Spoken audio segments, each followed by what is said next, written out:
Yeah, so change the spring in a garage door. I didn't really find much information about that because I haven't got any sort of special tools. So I just, in one end of the cable, I hooked a screwdriver in, the other coming the spring, and the other end, at the moment the screwdriver is in, but I need to hook in there. And I done already one side, so I've been only able to achieve on that way as by my force. I pulled it, so one end is hooked with the screwdriver, other end I need to hook in there,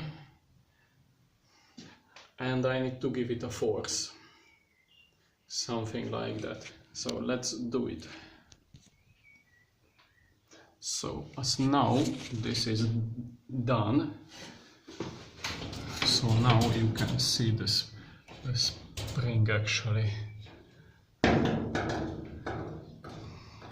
hooked. So now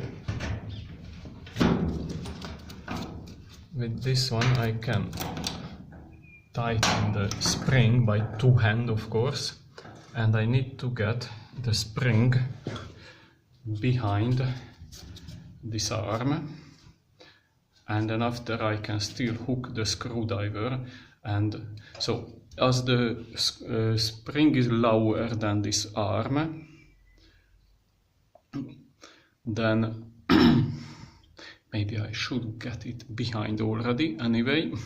So as the screwdriver is lower than this arm, then I can tighten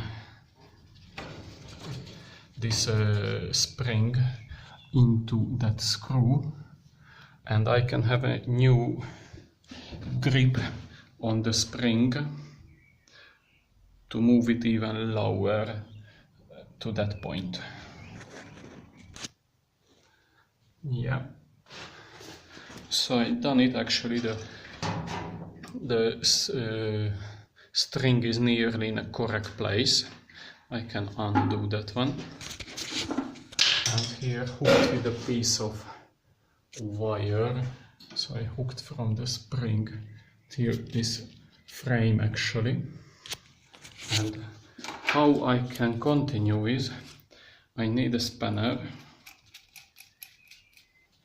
and the spanner, oops, is there. I need to just and the spanner like this way, I can give it a force to actually hook it in, because now is not that much left. Yeah, let's try to. Yeah, so all done.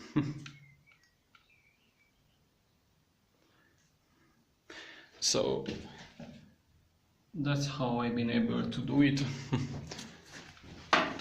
To hook the spanner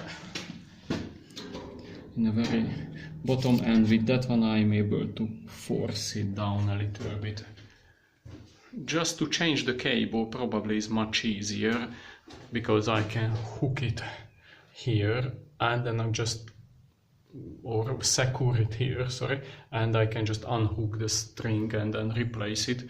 But if I need to change the spring because it was broken, then it's a bit more complicated.